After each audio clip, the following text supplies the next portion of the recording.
শুভ দুপৰীয়া। আজি মই দুপৰীয়া সময়কণত আপোনালোকক যোৰহাট টাউনখন দেখুৱাম। আজি যোৰহাট টাউনত একেবাৰে মানুহৰ সংখ্যা কম, যিহেতু আজি অসমীয়াৰ এষাৰ কথা আছে নহয়, টিকা ফটা ৰ'দ। সেই টিকা ফটা ৰ'দেই আজি দিছে। গৰমে মানুহক ভালকৈ দহিছে। এই উৎকট গৰমত মানুহবিলাক বাহিৰলৈ ওলাব পৰা নাই, আৰু যিসকল ওলাইছে হয়তো সেইসকলৰ প্ৰয়োজনীয়তাবোধ আছে, টাউনত কিবা কাম আছে, নহ'লে বেমাৰ আজাৰ হৈছে, এনেকুৱা বিশেষ কামতহে মানুহবিলাকক ওলোৱা দেখা গৈছে। এয়া মই এটি ৰোডটো আপোনালোকক দেখুৱাইছোঁ। এনেই যোৰহাট টাউনৰ এটি ৰোডত কিমান ভিৰ হয়। এতিয়া চাওকচোন, দুপৰীয়া সময়কণত একেবাৰে মানুহৰ সংখ্যা কম।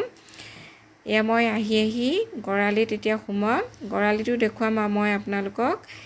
গড়ালিটো মানুহৰ সংখ্যা একেবাৰেই নাই, একদম কমটি। ইয়াতো নিৰ্মল চাৰিআলি। এয়া মই গড়ালিত সোমাইছোঁ। ইয়াতো মানুহ একেবাৰে কম।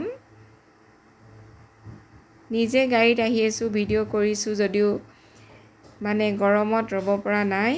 ইমান বেছি গৰম, বস্তু কেইটামান বেছিকেই ল'ব লগা আছিলে, কিন্তু যিহেতু বহুত গৰম, দুটা বস্তু কিনি ঘৰলৈ ঘূৰি আহিছোঁ।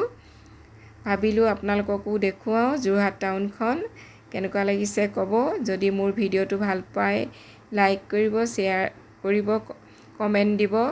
আজিলৈ ইমানেই, ধন্যবাদ।